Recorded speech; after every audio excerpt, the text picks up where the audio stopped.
যুবক ভাইয়েরা, মুরব্বী বাবারা, আপনাদের পায়ে হাত ধরে বলে যায়, শেষ জামানা, এটা শেষ জামানা। শেষ জামানা চলে আসছে। এমন এক সময় চলে আসছে যে সময় আপনি আমার ইমান নিয়েছিলেন, আমার ইমান বেচা কিনা হইতেছে। 10 টাকার বিনিময়ে ইমানটা বিক্রি করে ফেলায়, 4 বিনিময়ে ইমানটা বিক্রি করে ফেলায়, 500 টাকার বিনিময়ে ইমানটা বিক্রি করে ফেলায়। নিজের বুটটা হলো আমানত। এই আমানত 500 টাকার বিনিময়ে বিক্রি করবেন না। এই আমানত 500 টাকার বিনিময়ে বিক্রি করবেন না। আমার আল্লাহ বলেছেন, আনতু আদুল আমানাত ইলা আহলিহা। বুট একটা আমানত। এই আমানতটা আপনার যোগ্য স্থানে প্রয়োগ করবেন, অন্যথায় কিয়ামতের ময়দানে আপনাকে আসামির কাঠগড়ায় দাঁড় করানো হবে। কুনতুম আজওয়াজান সালাসা। আল্লাহ রাব্বুল আলামিন 3 দলের কথা বলেছেন। 1 নম্বর দল হলো ডানপন্থী দল, 2 নম্বর দল হলো বামপন্থী দল, 3 নম্বর দল হলো অগ্রগামী দল। আল্লাহ রাব্বুল আলামিন অগ্রগামী দলের ব্যাপারে বলেন, উলাইকাল মুকাররাবুন। তারা হইল আল্লাহ রাব্বুল আলামিনের নৈকট্যশীল বান্দা। বলেন আল্লাহু আকবার।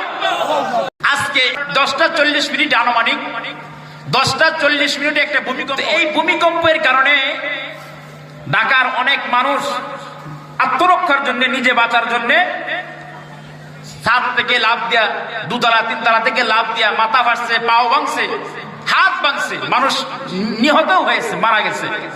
যে ভূমিকম্প কেন হয়, কেন আল্লাহ তাআলা ভূমিকম্প দেন? ভূমিকম্প তখনই হয় যখন দেশের মাঝে, সমাজের মাঝে লুটতরাজ, হিংসা, বিদ্বেষ, দাম্ভিকতা, অহংকার, চুরি, ডাকাতি, জিনা, ব্যভিচার, লুটতরাজ, এতিমের মাল খায়, এতিমের মাল ভক্ষণ করে, মানুষের জমিন দখল করে, জাল দলিল করে জমিন দখল করে ফেলে। কথা ঠিক কিনা? জাল দলিল করে জমিন দখল করে নেয়, বাতিদার সম্পত্তি দেয় না, বাতিজা ছোট মানুষ, তার সম্পত্তি দেয় না, এতিমের মাল দেয় না, বিধবা ভাতা, পঙ্গু ভাতা, কালভার্ট, কারেন্টের খাম্বা, তার সব গিলে ফেলে। যারা জনগণের হক মেরে খায়, মাজলুম, জুলুমকারী ব্যক্তি, নিরুপায় একজন মানুষ, তার উপরে জুলুম করে, মাত্র অল্প জায়গা, তার জায়গা দখল করে নেয়, ক্ষমতার বলে, টাকার বলে। এদেরকে সাবধান করে দেওয়ার জন্য আমার আল্লাহ এই ভূমিকম্পের মাধ্যমে তাদেরকে সতর্ক করে দেয়, বান্দা সাবধান হয়ে যাও। ইজা জুলজিলাতিল আরদু জিলজালাহা।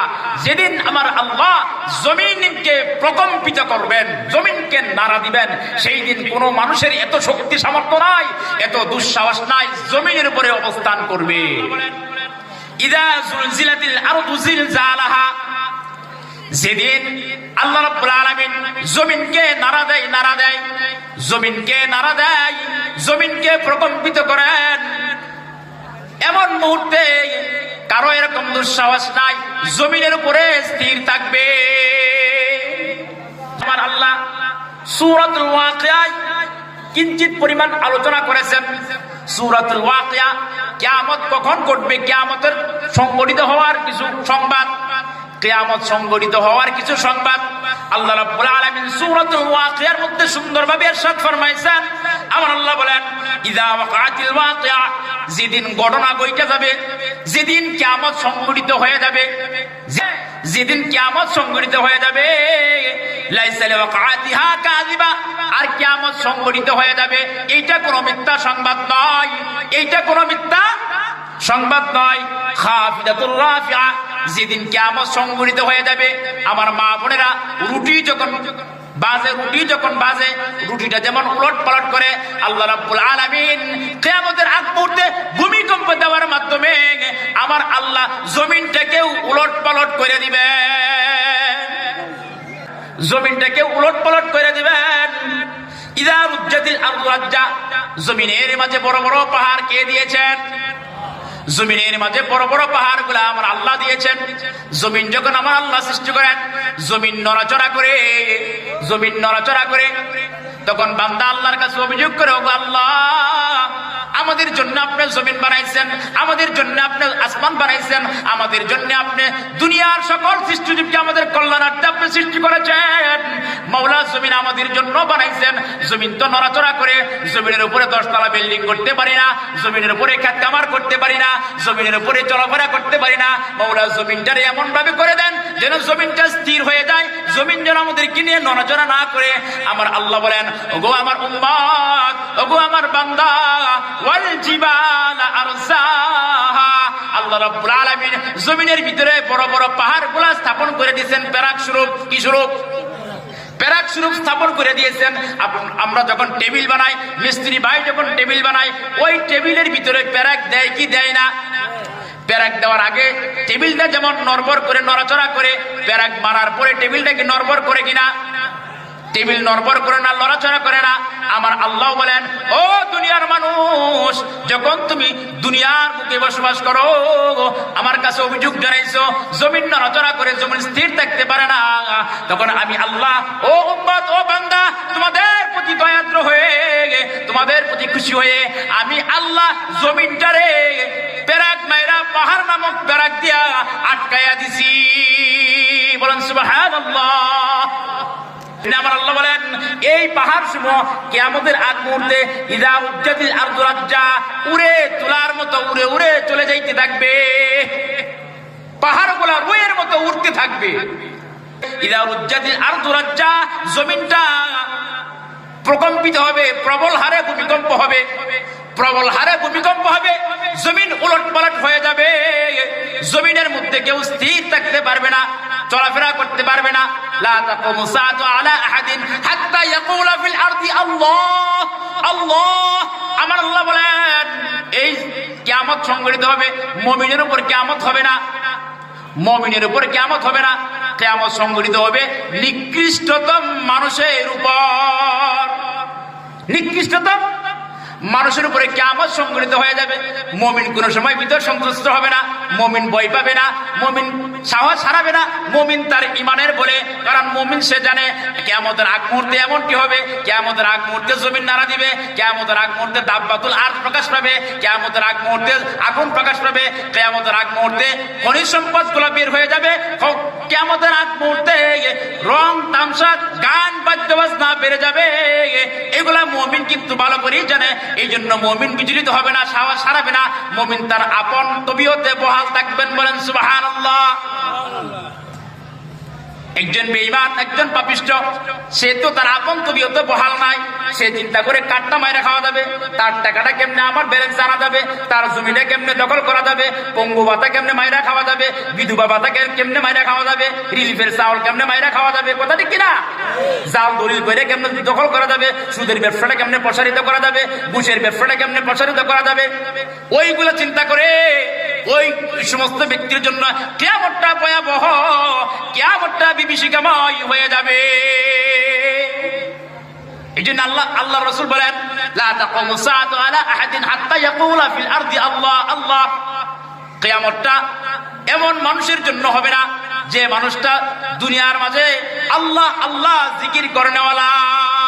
তাহলে একজন মুমিনের দাম কত? একজন মুমিনের কত দাম? আল্লাহু আকবার। আল্লাহ তাআলা পরবর্তী আয়াতে বলেন, ওয়াবুসাতিল জিবালু বাসা, পাহাড়গুলা রুয়ের মতো উঠতে থাকবে, ধূলিকণার মতো উঠতে থাকবে, পাহাড়গুলা চূর্ণ বিচূর্ণ হয়ে যাবে, ছিন্ন ভিন্ন হয়ে যাবে, চূর্ণ বিচূর্ণ হয়ে যাবে, পাহাড়ের কোনো অস্তিত্ব থাকবে না। ফাকানাত হাবাআম মুনবাসসা। দেখেন না, রোদ্রের ভিতরে ধূলিকণা দেখা যায়, দেখা যায় কি যায় না? রোদ্রের মাঝে যেমন ধূলিকণা দেখা যায়, আমার আল্লাহ সেই পাহাড়গুলাকে এই ধূলিকণার মতো চূর্ণ বিচূর্ণ করে দিবেন। বলেন সুবহানাল্লাহ। পরবর্তী আয়াতে আমার আল্লাহ বলেন, ওয়া কুনতুম আজওয়াজান সালাসা। কিয়ামত থেকে মুক্তি পাবে কয় দল? কয় দল? তিন দল। কয় দল? আরো জোরে, জোরছে বলেন, ওইছে না তো? আরো জোরে, তিন দল। আমার আল্লাহ সূরাতুল ওয়াকিয়ার ভিতরে তিন দলের কথা অত্যন্ত চমৎকার ভাবে আলোচনা করতেছেন। এক নম্বর দল হলো আসহাবুল মাইমানা। এক নম্বর দলের নাম হলো ডানপন্থী। খুব খেয়াল করে শুনবেন কথাগুলা। এক নম্বর দলের নাম কি? ডানপন্থী। আসহাবুল মাইমানা, ডানপন্থী দলের পরিচয় কি? ডানপন্থী দলের পরিচয় কি? এক নম্বর দলের নাম হলো ডানপন্থী। এবার ডানপন্থী দলের পরিচয় দিতেছেন। ডানপন্থী দলগুলা আমার আল্লাহর আরশ মুবারকের ডান পাশে থাকবে এবং তারা হযরত আদম আলাইহিস সালামের ডান পার্শ্ব থেকে সৃষ্টি, তারা নেককার এবং জান্নাতি। সুবহানাল্লাহ বলেন। তারা নেককার এবং জান্নাতি, এরা হলো ডানপন্থী। 2 নম্বর দল হলো ওয়া আসহাবুল মাশআমাতি মা আসহাবুল মাশআমা। 2 নম্বর দল হলো হতভাগা দল, বামপন্থী দল। 2 নম্বর দল হলো বামপন্থী। বামপন্থী দলের পরিচয় পরবর্তীতে আসবে। 3 নম্বর দল হলো ওয়াসাবিকুন আস-সাবিকুন। 3 নম্বর দল হলো অগ্রগামী দল। 3 নম্বর দলের নাম কি? অগ্রগামী দল। 1 নম্বর দলের নাম কি? ডানপন্থী। জোরে বলতে হবে মুসলমান। 1 নম্বর দলের নাম কি? 2 নম্বর দলের নাম কি? 3 নম্বর দলের নাম কি? অগ্রগামী দল। এই 3 নম্বর দল আল্লাহ রাব্বুল আলামিন 3 নম্বর দলের কথা বলতেছেন, উলাইকাল মুকাররাবুন। 3 নম্বর দলের অধিবাসী যারা থাকবে, 3 নম্বর দলের ভিতরে যারা থাকবে, অগ্রগামী যারা থাকবে, তাফসীরে কিতাবে লেখেন উলাইকাল্লাযীনা আন'আমা আল্লাহু আলাইহিম মিনান নাবিয়্যিনা ওয়াস সিদ্দীকিনা ওয়াশ শুহাদা'i ওয়াস সালিহিন ওয়া হাসুনা উলাইকা রাফীকা। 3 নম্বর দল হলো নবীগণ, আম্বিয়া আলাইহিস সালাতু ওয়াস সালামগণ, শহীদগণ, উলামায়ে কেরামগণ, নেককারগণ, মুমিনগণ, বুজুর্গ, বান্দাগণ। বলেন সুবহানাল্লাহ। এরা হলো অগ্রগামী দল। এরা হলো অগ্রগামী দল। তো আমার আল্লাহ ওই অগ্রগামী দলের ভিতরে যারা থাকবে, আলেমদের সাথে যারা থাকবে, নবীদের সাথে যারা থাকবে, এইবার বলেন নবীরা আছে কি নাই? নবীরা আছে? নবীরা তো নাই। আমার পূর্বে মুফতি শামীম সাহেব অত্যন্ত চমৎকার আলোচনা করতেছিলেন। আমাদের নবী হযরত মুহাম্মদ সাল্লাল্লাহু আলাইহি ওয়াসাল্লাম দুনিয়াতে আছে না নাই? দুনিয়াতে নাই। কিন্তু আমার নবী বলেছেন, ইয়াকুম ওয়াল বিদআ ওয়া আলাইকুম বিমুজালাসাতিল উলামা। ও আমার উম্মত, তোমরা নিত্য নতুন ফিতনা থেকে বাঁচিয়া থাকো, নিত্য নতুন নবাবিষ্কৃত জিনিস থেকে বাঁচিয়া থাকো, দ্বীনের ব্যাপারে গঠিত কাজ থেকে বেঁচে থাকো। এই কাজ থেকে বেঁচে থাকতে হলে তোমাদের আলেমের মজলিসের প্রয়োজন। আল্লাহর নবী বলেন, শেষ জামানায় আমি থাকবো না, ঈসা আলাইহিস সালাম থাকবে না, দাউদ থাকবে না, মুসা আলাইহিস সালাম থাকবে না, খলিলুল্লাহ জাতির পিতা হযরত ইব্রাহিম আলাইহিস সালাম থাকবেন না। তখন কে থাকবেন? আল্লাহর নবী বলেন, আল উলামা ওয়ারাসাতুল আম্বিয়া। উলামায়ে কেরাম হলেন নবীদের ওয়ারিস। ওয়া ইন্নাল উলামা লাম ইউআররিসু দিনারা ওয়ালা দিরহামা। উলামায়ে কেরাম টাকা পয়সার ওয়ারিস না, নবীর ইলমের ওয়ারিস। এই জন্য শেষ জামানায় ধর্মের ব্যাপারে নিত্য নতুন মাসালার উদ্ভাবন হবে, নিত্য নতুন প্রেক্ষাপট আসবে। দেখবেন মানবদেরকে আবল তাবল বুঝায়া, ভুল বুঝায়া ইসলাম থেকে দূরে সরাইয়া দিবে, আল্লাহ থেকে সম্পর্কটা বিচ্ছিন্ন করে দিবে, ইসলাম থেকে সরাইয়া নিয়া তার ঈমানটাকে ধ্বংসের পথে নিক্ষেপ করে দিবে। যুবক ভাইয়েরা, মুরব্বী বাবারা, আপনাদের পায়ে হাত ধরে বলা যায়, শেষ জামানা, এটা শেষ জামানা। শেষ জামানা চলে আসছে। এমন এক সময় চলে আসছে যে সময় আপনি আমার ঈমান নিয়ে ছিনিমিনি করবে খেলতেছে, আপনি আমার ঈমান বেচা কিনা হইতেছে। 10 টাকার বিনিময়ে ঈমানটা বিক্রি করে ফেলাই, 4 বিনিময়ে ঈমানটা বিক্রি করে ফেলাই, 500 টাকার বিনিময়ে ঈমানটা বিক্রি করে ফেলাই। নিজের বুটটা হলো আমানত। এই আমানত 500 টাকার বিনিময়ে বিক্রি করবেন না। আমার আল্লাহ বলেছেন, আনতু আদুল আমানাত ইলা আহলিহা। বুট একটা আমানত, এই আমানতটা আপনার যোগ্য স্থানে প্রয়োগ করবেন, অন্যথায় কিয়ামতের ময়দানে আপনাকে আসামির কাঠগড়ায় দাঁড় করানো হবে। এই জন্য বুট একটা আমানত, আপনার নৈতিকতা ইনসাফ একটা আমানত, আপনার মেধা একটা আমানত, আপনার জবান একটা আমানত, আপনার হাত আমানত, আপনার দিল আমানত, আপনার পাও আমানত। ওই আমানতগুলো যদি আপনি সঠিক জায়গায় প্রয়োগ না করেন, সঠিক জায়গায় ব্যবহার না করেন, কিয়ামতের দিন আমার আল্লাহ বলবেন, ওয়াকিফুহুম আন্নাকুম মাসউলুন। ও বান্দা, দাঁড়া দাঁড়া, তোমারে আমি 63 বছর হায়াত দিয়েছিলাম, 40 বছর হায়াত দিয়েছিলাম, 50 বছর হায়াত দিয়েছিলাম। তুমি তোমার মতো তোমার জিনিসের ব্যবহার করেছো। আমি আল্লাহ চক্ষু দিয়েছিলাম, আমি আল্লাহ ব্রেন দিয়েছিলাম, আমি আল্লাহ কলব দিয়েছিলাম, আমি আল্লাহ তোমাকে সমস্ত অঙ্গ প্রত্যঙ্গ বডি সঠিক রেখেছিলাম, কিন্তু তুমি আমার কাছে তোমার আমানতের জিনিসগুলা আমার কাছে ব্যয় করো নাই, আমার পক্ষে কথা বলো নাই, আমার পক্ষে হাত নাড়াও নাই, আমার পক্ষে মেধা দিয়া চিন্তা করো নাই, আমার পক্ষে তুমি কলিজা দিয়া বিবেক দিয়া চিন্তা করো নাই। এইবার তুমি এখানে দাঁড়াও, ফেরেশতাদেরকে বলবেন মুকিব্বান আলা ওয়াজহিহি, ও আমার ফেরেশতারা ওই পাপিষ্ঠ বান্দাকে ধরো, খুযু ফাগুল্লুহু সুম্মাল জাহিম সাল্লু, ওই পাপিষ্ঠ বান্দাকে ধরো, তাকে হ্যান্ডকাপ লাগাও, তাকে বেরি লাগাও, তাকে ডান্ডা বেরি লাগাও, জাহান্নাম নামক জেলখানার ভিতরে তাকে ফালাইয়া দাও। আপনি আমার আমানত রক্ষা করার জন্য দরকার আছে কি নাই? দরকার আছে না? আমার আল্লাহ বলতেছেন ওয়াকুনতুম আজওয়াজান সালাসা, আল্লাহ রাব্বুল আলামিন তিন দলের কথা বলেছেন। এক নম্বর দল হলো ডানপন্থী দল, দুই নম্বর দল হলো বামপন্থী দল, তিন নম্বর দল হলো অগ্রগামী দল। আল্লাহ রাব্বুল আলামিন অগ্রগামী দলের ব্যাপারে বলেন উলাইকাল মুকাররাবুন, তারা হইল আল্লাহ রাব্বুল আলামিনের নৈকট্যশীল বান্দা। বলেন আল্লাহু আকবার। এইবার বলেন আমার আল্লাহ কোরআনে কারীমে ইরশাদ ফরমাইছেন ইন্নামা ইয়াখশাল্লাহা মিন ইবাদিল উলামা, আমার আল্লাহকে সবচেয়ে বেশি ভয় করেন কারা? উলামায়ে কেরামগণ আমার আল্লাহকে সবচেয়ে বেশি ভয় করেন না সাধারণ মানুষ? সাধারণ মানুষ বিএনপির ভাইয়েরা তারেক জিয়া সাহেবকে যেমন ভয় করে, বিএনপির ভাইয়েরা তারেক জিয়া সাহেবকে যতটুকু সম্মান করে, জামাত ইসলামের ভাইয়েরা ডক্টর শফিকুর রহমান সাহেবকে যতটুকু সম্মান করে, ও আমার ভাই, ও আমার কলিজার টুকরা যুবক ভাই, ও আমার মুরব্বী বাবারা, আমার আল্লাহ উলামায়ে কেরামদেরকে দিন সংরক্ষণের জন্য দায়িত্ব দিয়েছেন। এবার আপনি আমাকে মারতে পারেন, আমাকে জেলে দিতে পারেন, আমাকে খুন করতে পারেন, আমাকে গুম করতে পারেন, কিন্তু কোরআন থেকে বন্ধ করতে পারবেন না। কথা ঠিক কিনা? কোরআনের কথাগুলো মানুষদেরকে জানিয়ে দিতে হবে। মৃত্যুর পরোয়া করি না, আল্লাহ জীবন দিয়েছেন, একদিন মারা যাবো। আল্লাহুম্মা রযুকনা শাহাদাতান ফি সাবিলিল্লাহ। আমি আমার আম্মাকে বলেছি মা তোমার সন্তানকে তুমি মাদ্রাসায় দিয়েছো, তোমার সন্তানকে তুমি মাদ্রাসায় দিয়েছো, তোমার সন্তানের মৃত্যুর কোনো চিন্তা তুমি করবা না। হঠাৎ তুমি শুনতে পারবা রাজপথে বেঈমানদের সাথে লড়াই করে তোমার সন্তানের লাশ পড়ে যেতে পারে, মা তুমি কোনো চিন্তা করবা না। এই জন্য আমি দোয়া করি, দোয়ার মধ্যে বলি আল্লাহুম্মা রযুকনা শাহাদাতান ফি সাবিলিল্লাহ ওয়াজআল মাউতানা ফি বিলাদি হাবিবিক। ওগো আমার আল্লাহ আমার মৃত্যুটা শাহাদাতের মৃত্যু দিও। বলেন আল্লাহু আকবার। মৃত্যু তো একদিন হবে। ইসলামের পক্ষে থেকে মৃত্যুবরণ করতে পারলে আপনি আমার জন্য মুহাম্মদুর রাসূলুল্লাহ ফুলের তোড়া নিয়ে দাঁড়ায় আছেন। সুবহানাল্লাহ। এই জন্য উলাইকাল মুকাররাবুন, যারা অগ্রগামী দল তারা হলো আল্লাহর একনিষ্ঠ বান্দা, আল্লাহর নৈকট্যশীল বান্দা, আল্লাহর কাছের বান্দা।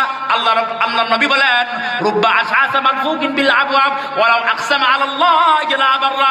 এমন অনেক মানুষ আছে, উলামায়ে কেরাম এমন বুজুর্গ মানুষ, উলামায়ে কেরাম কিন্তু আল মুমিনু কিররুন কারীম, মুমিন কিন্তু সাদাসিধা। আপনি সেই লোকটা আলেম বুজুর্গ তাহাজ্জুদ পড়নেওয়ালা আপনি বুঝবেন না, যে লোকটা তাহাজ্জুদ পড়ে এই লোকটাকে আপনি চিনবেন না, আপনি বুঝবেন না, কিন্তু আল্লাহর সাথে তার মহব্বতটা এত বেশি গাঢ়, এত ভালো সম্পর্ক। ওয়ালাউ আকসামা আলাল্লাহি লা বাররা, সে যদি কসম কইরা কোনো কিছু বলে আমার আল্লাহ তার কসমের সাথে একাত্ম ঘোষণা করেন। আমার আল্লাহ বলেন উলাইকাল মুকাররাবুন, যারা অগ্রগামী দল তারা হইল আল্লাহ রাব্বুল আলামিনের অতি নৈকট্যশীল দল ফি জান্নাতিন নাঈম। এই জন্য আল্লাহর নৈকট্যশীল বান্দা হইতে গেলে অনেক কষ্ট, অনেক মুসিবত, অনেক আযাব সহ্য করতে হবে। কোরআনের আওয়াজ অনেকের ভালো লাগবে না ভাই, কোরআনের আওয়াজ অনেকের ভালো লাগবে না। এই জন্য ভাই আপনাদেরকে পায়ে হাত ধরে বলি কোরআনের মজলিসে বিশৃঙ্খলা করবেন না, আপনি উঠে যাবেন না। কোরআনের মজলিস এখানে বসে থাকলেন সওয়াব। যারা ওযু সহকারে, যাদের ওযু নাই, ওযু ছাড়া যারা কোরআনের আয়াত শুনতেছে তাদের আমল নামায় 10টা করে নেকি, প্রত্যেকটা অক্ষরে 10টা করে নেকি। বলেন সুবহানাল্লাহ। যারা ওযু সহকারে শুনতেছে 25 নেকি, যারা নামাজের তেলাওয়াতে শুনতেছে 100 নেকি। সুবহানাল্লাহ। শরফুল মাকান বিল মাকিন, স্থানের মূল্য বসবাসের দ্বারা। আপনি যখন মসজিদে যায় ইমাম সাহেবের পিছনে কিরাত শুনবেন, তেলাওয়াত শুনবেন, তখন প্রতি অক্ষরের বিনিময়ে কয় নাকি? 100 নেকি। কয় নাকি? 100 নেকি। কত বড় নিয়ামত আল্লাহ তাআলা আমাদেরকে দান করছেন। এই মাহফিলগুলো কিয়ামতের দিন জালিসুর রহমান হিসেবে বিবেচিত হবে। যখন আপনি আমার আমলনামা কম হয়ে যাবে, আল্লাহর কাছে ফেরেশতারা বলবে আল্লাহ অমুক বান্দার ওই বাট্টার বাজারে একটা মাহফিল হয়েছিল, ওই বাট্টা বাজারে অমুক লোকের আমল নামায় কমে গেছে গা, তখন আল্লাহ বলবেন তার আমল নামা পূরণ করার মতো কোনো কিছু নাই। আল্লাহ কোনো কিছু তো পাইলাম না, কোনো কিছু তো নাই, দেখতে পারতেছি না। তখন আল্লাহ বলেন ওই যে ইকরা মডেল মাদ্রাসার মাহফিলে বসে যে মাহফিল শুনছিল, ওই যেখানে যে জায়গাটার মধ্যে বসে মাহফিল শুনছিল, এই জায়গাটুকু মিজানের পাল্লায় ওজন করো। সুবহানাল্লাহ। এই জায়গাটুকু মিজানের পাল্লায় ওজন কইরা আপনাকে আমল নামার পাল্লা ভারী কইরা আপনাকে জান্নাতের ফয়সালা করে দিবেন। এই জন্য আমার আল্লাহ বলেন ফি জান্নাতিন নাঈম, মজার আলোচনা চলে আসছে। ফি জান্নাতিন নাঈম, যারা অগ্রগামী দল এবং তারা আল্লাহর অতি নৈকট্যশীল বান্দা, যারা আলেমদের সাথে থাকে, যারা বুজুর্গদের সাথে থাকে, যারা নেককারদের সাথে থাকে, যারা নবীর ওয়ারিসদের সাথে থাকে, আমার আল্লাহ তাদেরকে কি বলেছেন? উলাইকাল মুকাররাবুন, তারা হলো আমার আল্লাহর একনিষ্ঠ নৈকট্যশীল বান্দা। আপনার দলের মহাসচিব, আপনার দলের প্রেসিডেন্ট যদি কোনো কমান্ড বলে, এই কমান্ড কি অন্যান্য মানুষ মানবে কি মানবে না? মানবে কি মানবে না? তো আমার আল্লাহ হলেন আহকামুল হাকিমিন, দুনিয়ার বাদশা, আখিরাতের বাদশা। আপনি আমার সৃষ্টিকারী, আপনি আমার মৃত্যুদানকারী, আপনি আমার রিজিক বন্টনকারী, আমার হায়াতের মালিক, আমার জীবনের মালিক, আমার মৃত্যুর মালিক, আমার সব কিছুর মালিক হলেন আল্লাহ। ওই আল্লাহ বলে দিচ্ছেন, ও উম্মত, তোমরা নৈকট্যশীল বান্দাদের সাথে থাকবা তথা উলামায়ে কেরামদের সাথে থাকবা। তাহলে উলামায়ে কেরামদের সাথে থাকলে পরে উলামায়ে কেরাম তোমাদেরকে জান্নাতের রাস্তা দেখায়া দিবে। কিসের রাস্তা? জান্নাতের রাস্তা দেখায়া দিবেন। আমার আল্লাহ বলেন ফি জান্নাতিন নাঈম, যারা নৈকট্যশীল বান্দা আল্লাহ তাদেরকে জান্নাতে ঢুকাইয়া দিবেন, নিয়ামত বিশিষ্ট জান্নাতুন নাঈমে ঢুকাইয়া দিবেন। সুবহানাল্লাহ। সুল্লাতুম মিনাল আউয়ালিন, আল্লাহ বলেন ওই জান্নাতুন নাঈমের অধিবাসীরা পূর্ববর্তীদের থেকে হবে অধিকাংশজন। সুবহানাল্লাহ। ওয়া কালিলুম মিনাল আখিরিন, এই শেষ জমানা থেকে হবে অল্প। আহা, দুঃখ লাগে না মনের মধ্যে? ওয়া কালিলুম মিনাল আখিরিন, শেষ জমানা থেকে হবে অল্প। আলা সুররিম মাওদুনা, আমার আল্লাহ ওই জান্নাতে ঢুকানোর পর প্রত্যেকের জন্য আসন দিবেন, স্বর্ণের নির্ধারিত আসন থাকবে। কি থাকবে বলেন? সুবহানাল্লাহ। স্বর্ণের নির্ধারিত আসন থাকবে। তখন মক্কার কাফেরেরা অট্টহাসিতে মেতে ওঠে, হায় হায়, মুসলমানরা যদি জান্নাতে যায়।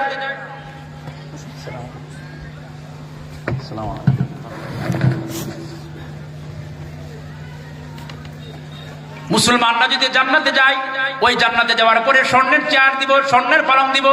ওই মক্কার কাফেরগণ এটাতে অট্টহাসি দেয়, বিদ্রুপ করে। কি করে? বিদ্রুপ করে। তখন আমার আল্লাহ ওই সমস্ত বেঈমান পাপিষ্ঠ কাফেরদের সুন্দর উত্তর দিয়েছেন, আফালা ইয়ানজুরুনা ইলাল ইবিলি কাইফা খুলিকাত, ও আমার মুসলিম ভাইরা, তোমরা কি দেখো না উটকে আমি আল্লাহ কিভাবে সৃষ্টি করেছি? উটের পিঠটা কিন্তু উঁচা, উটের পিঠটা কিন্তু উঁচা। আলহামদুলিল্লাহ, আমার আজকে সবচেয়ে জীবনের সৌভাগ্য দিন, আমার দুইজন উস্তাদ দুই পাশে বসা। আলহামদুলিল্লাহ, আলহামদুলিল্লাহ। এখন আমি যদি বয়ান করি তাহলে এটা খুব নগণ্য হয়ে যাবে। আমার দুই উস্তাদ দুই পাশে বসা। হুজুরের কাছে আমি বান্দানামা কারিমা পড়ছে, যে শেরগুলো আমি বললাম, এই শেরের কিতাবটা কারিমা বান্দানামে মাওলানা শাইখুল হাদিস হযরত মাওলানা আব্দুর রাকিব আকন্দ সাহেব দামাত বারাকাতুহু হযরতের কাছে পড়ছি। আর হুজুরের কাছে আমি বাট্টা মাদ্রাসায় বাংলা আদর্শ